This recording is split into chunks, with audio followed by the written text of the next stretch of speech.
Hello there, guys. Welcome to my live tonight. I've been drifting in and out on lives today, which has been really good, and it's really helped me as well because it's helped me process as I've been going along today and using it as a bit of a chapter as I've gone to each stage and things like that. And I'm starting to get used to building, these lives up as well, and start getting a bit sort of more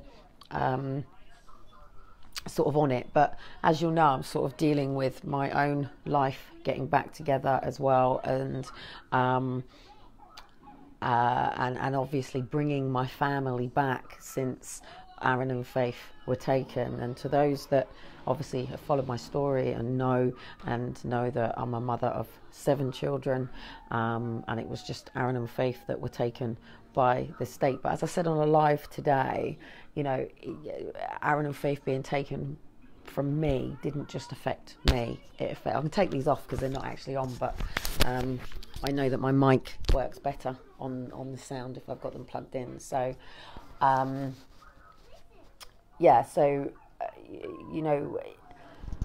was, as you know, in 2010 I was a mother of 4 children. So I was a mother of all 4, single mother. I wasn't a single parent per se. I was to Aaron and Faith, but I wasn't a single parent with Liam and Daniel because they had their father. So I'm sort of, but obviously, I've been here in Portsmouth now for 3 years, and I'm in a 1-bedroom flat.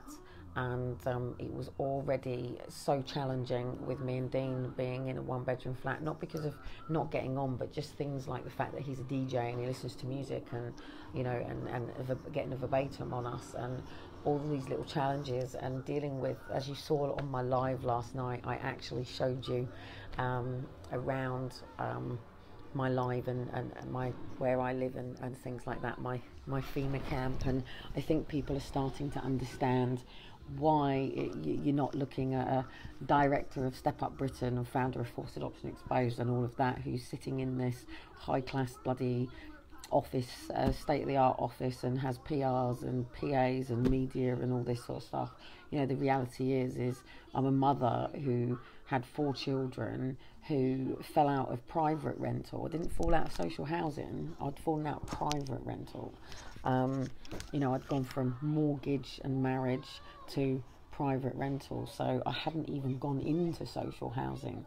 So even the fact that they'd use homelessness to take my kids because I was at Save the Family, well, straight away there were so many options available because we could have gone into social housing. There was no reason to separate my entire family. And even when I fell out, when social came in, they said, look, your kids can go into foster care while you sort yourself out. And it's like, right, what, throw mum onto the streets and take the children, and then you want me to go through your process? And I said to them, I said, if you just offered normal respite, that would be great, but I know what your system's like, once in, never out, and I haven't got the time to get me into this situation, especially when I'm a mother with EDS and all of the physical challenges and illnesses, and I'm meant to be at hospital for this and physio for this and training for this and all this sort of stuff. And living with EDS is a full-time job in itself, and a full-time job of many to live with it. It just wouldn't have been physically possible. So as you know, we went to Save the Family. My auntie found it, and we went to Save the Family. Daniel then stayed with his dad, and that was so he could remain, because we were we were in Wales, so this place was in North Wales, and Daniel and my home was in Leyland, Preston. So Daniel resided with his dad and went to school because he was in his final years, going into his exams and things like that, and we wanted stability for him while this was going on. And Liam remained with me at Save the Family. He went to every court appearance with me. Prior to going to Save the Family, he was at college. What were you doing at college, Liam? Was it music or design and arts? When you were in Southport? Creative media, an introduction to music. So He'd managed, despite everything that he'd gone through with me, with Aaron and Faith's dad and everything, and losing his education and stuff to all the meetings and everything that goes on and the stress that came with it. You know, he'd got himself into college with no GCSEs, no more formal qualifications, and we'd just had 2 years of hell with the depths of going from being in our 3-bedroom detached home that I had had for 7 years with my boys, and you know, everything was great, to having, you know, holes in the doors, to police back and forth, to obviously my son witnessing, you know, the knife attack on me and collapsing in the middle of the street, not being able to deal. It was the first time we had ever been witness to anything like this ever in our lives, and it was like, you know, he kicked the dog and everything, and the dog was like our protector and defender, and God, Liam would have been 9, 10, just going to high school, so about 11, 12, 11, and I'll just never ever forget just being outside in the grass, neighbours asking if we were okay, because we just literally grabbed the dog, Liam and Daniel and me just ran out the door because Stephen was smashing up the house and had a knife and everything, and he'd beaten the shit out of me, and Liam just collapsed. He just collapsed on the floor in shock. And you know, he stuck with me every day, and when Aaron and Faith were taken, he was with me. He was my rock. Like, you know, when I was working and things, and he would come with me for the you know what, social came in and we were fine, by the way. I'll just continue and just sort of pull it into a bit, because this is a real, I mean, I don't like the word proud, you know, I don't like the word proud, but like, I'm so humbled by, especially being here with me in this 1-bedroom flat, dealing with me being trigger traumatized, dealing with me who's very OCD about trying to keep this house ordered, because I was already, it was packed up when Liam got here. I was actually going to be moving up north, and as you know, I've only been in Portsmouth because Dean and I came from Dean being released from prison where we were being held because we had no fixed abode, and we were on the streets because obviously they took Aaron and Faith, they evicted me and Liam from Save the Family.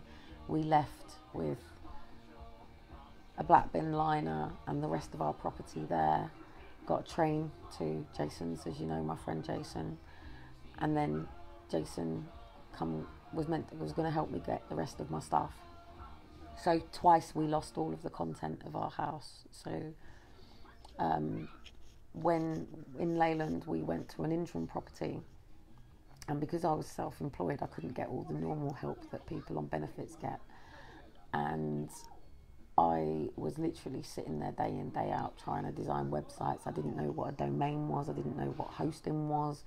The company was Challenge Britain, and then Range Rover had the website Challenge Britain, and I couldn't get it off them, so then I had to change it to Step Up Britain, and I'm literally sitting there day in, day out with, I didn't have a bedroom because we were in a 3-bedroom interim property flat, and like Aaron and Faith were in one, and Liam and Daniel, Liam was on his own, and then Daniel took the other, and I was in the living room. But I would just sit up every night literally watching YouTube videos, learning how to build a website. And because Step Up Britain was a portal, I was being quoted like 150,000 for this, because it's not a website, it's a web portal. It's the equivalent to what, like, if you know the difference between the light and the dark web, it would be its whole web portal. So yeah, it's challenging times. I mean, we left there with black bags in the back of a taxi and went to Pontins. And then I managed to sort of keep things going, went to travelling, then we went to the Ramada, and then literally social were like riding our backs, and I went to Save the Family. Being that it's called Save the Family, there's me thinking that this is going to be family, and it wasn't. When we got there, I made a deal with Save the Family prior to even moving in. I said, Liam has got a place at Southport College. This is what he's doing. We intend to go back to Southport or back to Leyland. As soon as this property in Southport comes up, we're going back. So we want it to be settled. And then as soon as we sort of got in, this, look, there's a property that's sort of come up. And then they pulled it off us and all this sort of stuff. So we moved in on the 31st of October 2012. They gave you 2 weeks to sort of settle in. And my key worker was on maternity. Well, she was pregnant, but she was sort of on and off because she was either sick or not well, or baby complications and stuff like that, and wouldn't be there and things wouldn't get done. And I made the deal with them that Liam was going to still attend college. I was going to get him back because it was only in Southport and I was on North Wales, so it was only like a half an hour drive to get him to college, and I had a car hire at the time. I had an Audi, and it was like a lease car from Avis. And I'd come off Motability. As you know, that was what it was about, me coming off Motability. And so we agreed that Liam would be able to do what he could where we were. And then the other challenge was was my sort of carer. Liam and Daniel grew up going to kids' carers, so they would go away on activities and had support with having a mum who was in and out of not being well and things like that. So, and they have the same condition as me. So, no, you can't say that to Liam because he doesn't put the diagnosis on him whatsoever. Doesn't discuss it, doesn't talk about it. It's nobody's business. So we don't do that. And he works damn hard. But literally, we went to Jason's, and bless Liam, Jason had 2 kids, and he had bunk beds in the spare room, and Liam was staying in one of their bedrooms, and you know, bless his cotton socks, he was then 17, 16, so he just turned 17. So when we were at Save the Family, no, not at Save the Family, yeah, he just turned 17 at Save the Family after Aaron and Faith were taken. And then so he was 16 when we were at Save the Family, and Daniel was 14, just turned 14, and literally, like,